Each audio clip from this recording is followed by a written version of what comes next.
ليلى غفران أو جميلة عمر بوعمرت، المطربة المغربية الحاصلة على الجنسية المصرية، مواليد 19 آذار مارس 1961.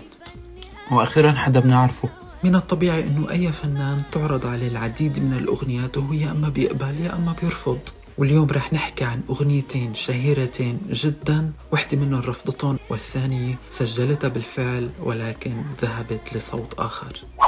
الأغنية الأولى طربية بامتياز لو تعرفوا للفنانة أصالة نصري، واللي صدرت بألبوم لو تعرفوا عام 1993، وهي كلمات الشاعر الكبير عبد الوهاب محمد ولحن الموسيقار المبدع سيد مكاوي.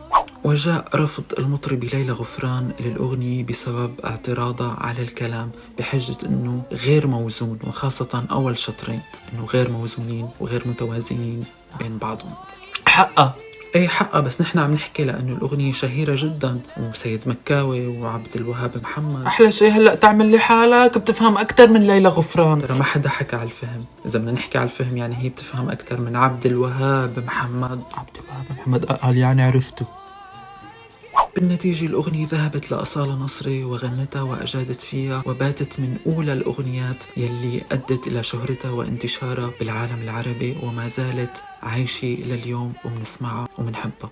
أما الأغنية الثانية فهي أغنية بوب شهيرة جدا، وهي أغنية رومانسية للفنانة المعتزلة أمل حجازي. صدرت رومانسية بألبوم زمان عام 2002، وهي كلمات فوزي إبراهيم ومحمد رفاعي ولحن محمد رحيم وتوزيع جان مارير ياشي. والله كان علي أتحت موال أمل حجاز بأغنية رومانسية شيء للسلطنة. رومانسية ها ها ها ها ها ها موال.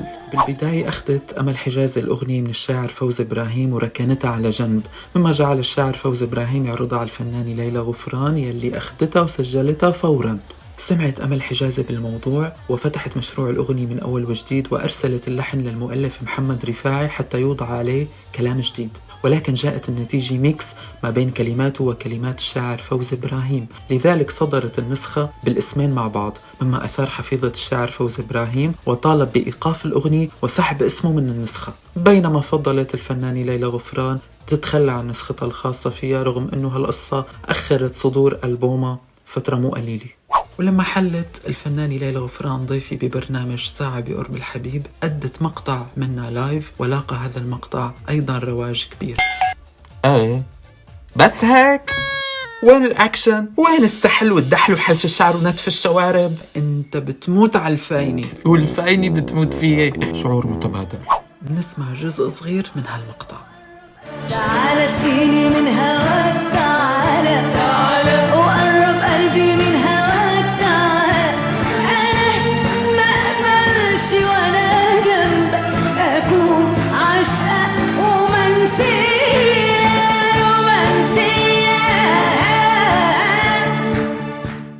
وبنهاية الحلقة خبروني، كان مع حق الفنانة ليلى غفران أنها ترفض أغنية لو تعرفوا؟ 1 2 بصوت مين بتفضلوا أغنية رومانسية، ليلى غفران أم أمل حجازي؟ I don't know، صوتها حلو، أنا صوتي حلو. اكتبوا لنا بالتعليقات. بشوفكن الأسبوع الجاي. بنشوفكن يا مزوق. بنشوفكن الأسبوع الجاي. عالسريع